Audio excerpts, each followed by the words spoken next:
भविष्य विषय जनाशुना दुई नाम बुल्गेरिया बाबा भेंगा आउ फ्रांसर नोस्ट्राडामस दुहे 2025 संदर्भ में केतक गभीर आउ अशांतिजनक भविष्यवाणी करछंती जहाँ आपण माने सुनिले आश्चर्य हेबे।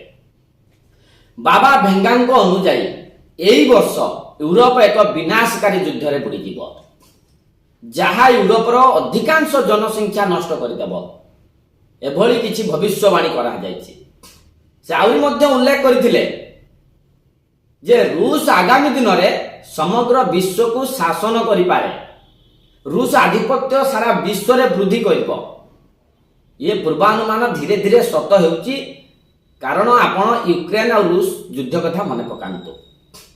केवल सेतिकी नुहे से आउ मध्य कहिथिले प्राकृतिक विपर्यय वृद्धि पाइबो आ मध्य पाउछि धीरे धीरे। आपण देखुथिबे केमती परिवेश संतुलित हरै बसुछि।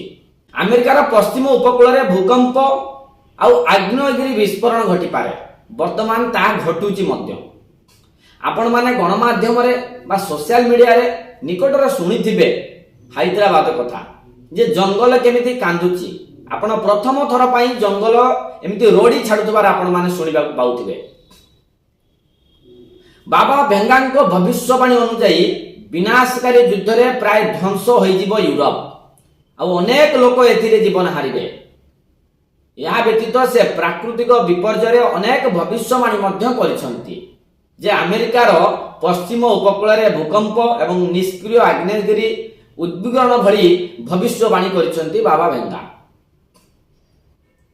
अन्यपटे नोस्ट्राडामस भविष्यवाणी मध्य चकित करिछि लोक माननकु जे तांकर भविष्यवाणी को नहीं एक पुस्तक रचना करथिले जे एथिरे से लिखिचंती जे एई वर्ष एक विनाशकारी संघर्ष बा महामारी आसी पारे।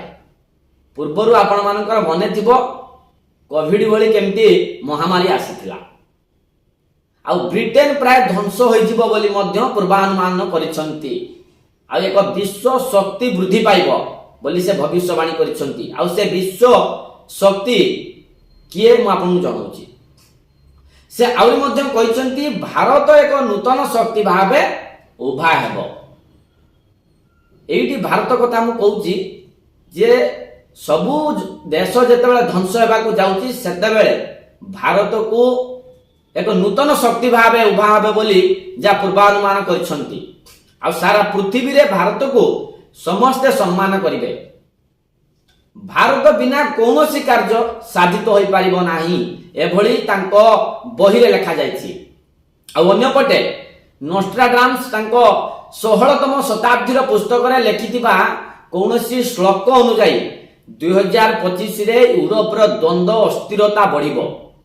ब्रिटेन एक महामारी और युद्ध परे विनाश शेष हेबार संभावना रहिछि। आ ए समय रे पाश्चात्य शक्तिर प्रभाव कमी जिवो, एक नूतन विश्व शक्ति उभय हेबो एमिति किछि बयान बा तांको बही रे लिखा आइछि। आ 2025 एक अभिशाप नाति साबित हेबो कि 2025 एक अभिशाप नीति साब्यस्त हेबो कि किंबा एहा को बड़ परिवर्तन सूचना देबो। समय ही यार उत्तर देबो। रहुछि, नमस्कार।